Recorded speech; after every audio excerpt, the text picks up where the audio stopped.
All right, so the title of my talk is Why Happiness Policy is Serious Work. And of course, you're all thinking that I'm here to talk to you about chocolate, because chocolate is what really makes us happy, right? But I'm here to tell you that there's actually a little more. So first of all, let me give you a heads up. What's happiness policy? So in the international development world, happiness policy is a more holistic approach to understanding how people live, how people are, and what it leads to satisfaction in society. And happiness policy aims to focus more on human relationships and human relations over economic maximization, and gives a thumb down to things like inequality, environmental destruction, and the withering of cultural traditions. And it gives a big thumbs up to community-centered, sustainability-oriented, and what E.F. Schumacher, an economist who wrote a book called Small is Beautiful, a study of economics as if people really mattered. It's an idea that we're more than just our money. So where did this come from? Now, it came from a place that we at Wheaton have heard very much about, owing to our very special, unique relationship with Bhutan. And His Majesty, the 5th King of Bhutan, King Jigme Namgyel Kesar Wangchuk, actually attended Wheaton. So it came from Bhutan, and it's based on 4 pillars. The first is good governance, sustainable socio-economic development, cultural preservation, and environmental conservation. And the 4th King of Bhutan, the current king's father, is famous for having stated that gross national happiness is more important than gross national product. So, well, what makes people happy? What have studies shown? Well, we can guess right away some basic things. Good health is very important. Healthy human relationships are extremely important. And, well, here's the big one. When it comes to money, is money really what makes us happy?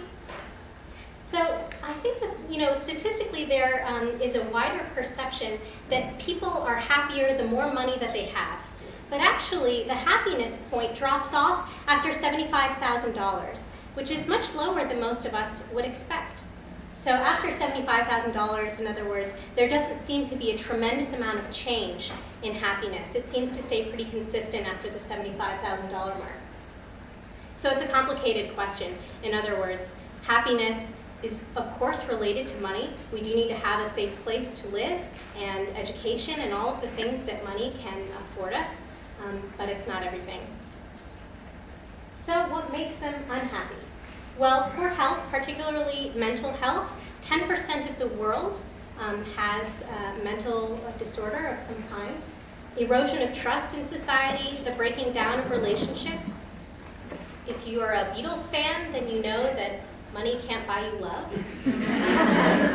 And a lack of control in one's life, which can fall into many categories. So this has to do with inequality. This has to do with the kinds of structural violences that occur within society that keep people from being able to live the fullest lives that they can.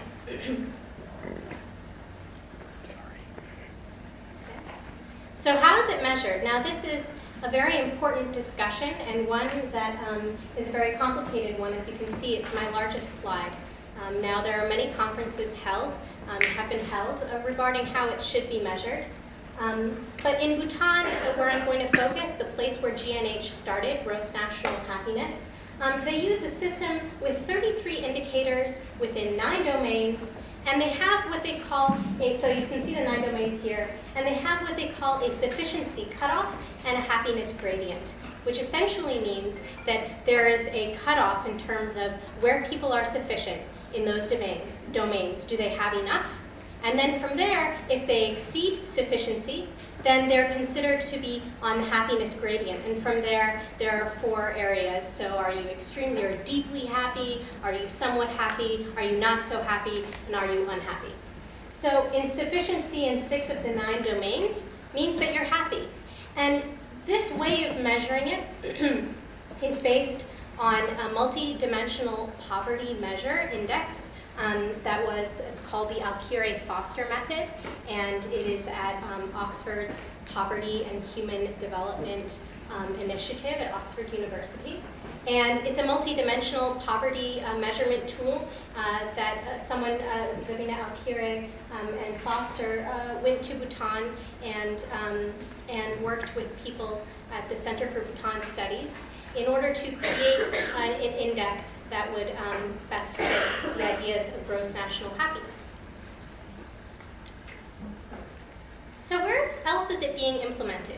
Now, the term gross national happiness is unique to Bhutan, but there are many other ways in which it's being approached, and there has been particular interest in measuring happiness and implementing happiness policies in these areas. So you can see that it's not insignificant. Although it's new and it's up and coming, there are already countries through both government policies and non-governmental action that have started to implement programs that have to do with happiness.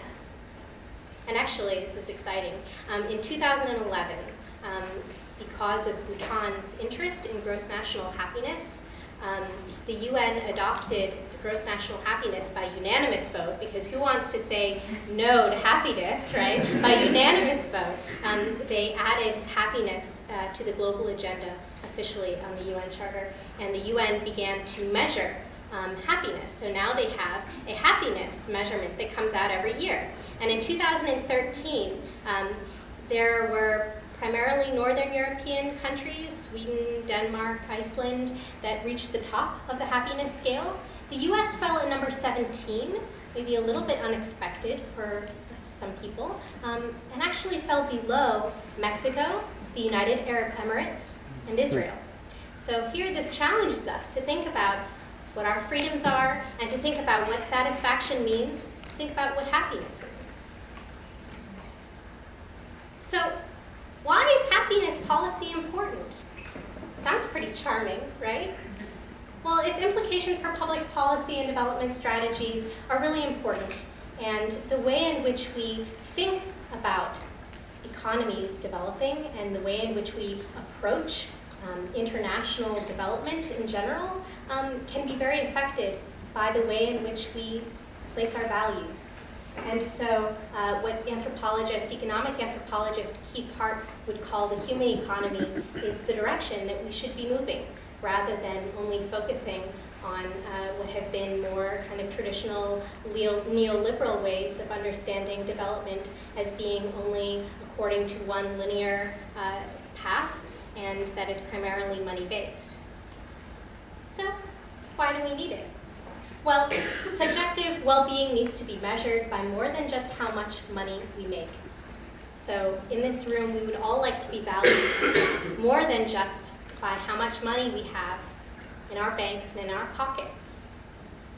And so it's absolutely vital that we rethink the values upon which we base our international development policies. And that starts with looking at what really matters most, and that's our happiness. Thank you.